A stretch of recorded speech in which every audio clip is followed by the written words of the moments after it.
Un jeune homme ambitieux, talentueux, et surtout, il a réussi à s'échapper de la vie villageoise pour conquérir la ville. Kokou est chef peintre dans une entreprise renommée à Lomé, la grande ville. Imaginez un peu, lui, le petit garçon qui jouait avec de la boue et des pigments naturels, est maintenant celui qui décore les murs des riches et des puissants. À Kpodji, on parle de lui avec fierté. Vous avez vu Kokou? Il a réussi, lui, disent les anciens en hochant la tête. Kokou, c'est le modèle, celui qui montre que même un enfant du village peut briller ailleurs. Un jour, Kokou revient au village. Pas pour longtemps, juste pour une cérémonie familiale. Et comme c'est souvent le cas dans les petits villages, tout le monde est au courant. Kokou est là. Kokou est là.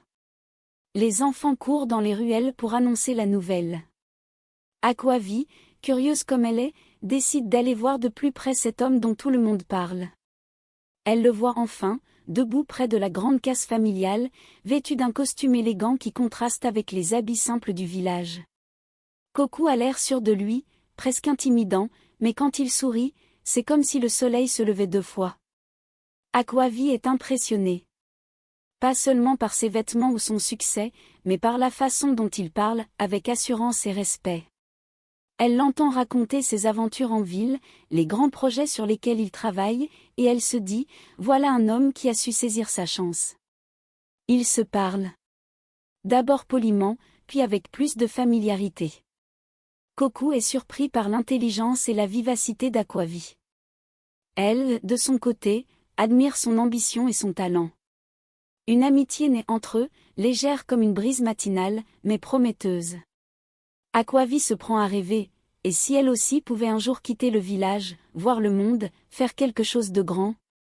Kokou, lui, trouve en Akwavi une oreille attentive, quelqu'un qui comprend ses rêves sans le juger. Mais la vie, comme on dit chez nous, c'est comme un plat de piment, parfois doux, parfois brûlant. Kokou, malgré son succès, n'échappe pas aux épreuves. Un jour, il tombe amoureux d'une femme, Adjoa. Elle est belle, intelligente, et semble être la personne idéale. Kokou l'épouse sans hésiter, sans savoir qu'Adjoa porte une lourde malédiction. Oui, une malédiction. Pas de ces petites choses qu'on règle avec une prière ou une offrande, non. Une malédiction lancée par sa tante, une femme jalouse et amère, qui n'a jamais supporté le bonheur des autres. Au début, tout va bien. Kokou et Adjoa forment un couple heureux, et la vie semble leur sourire. Mais peu à peu, les choses tournent mal.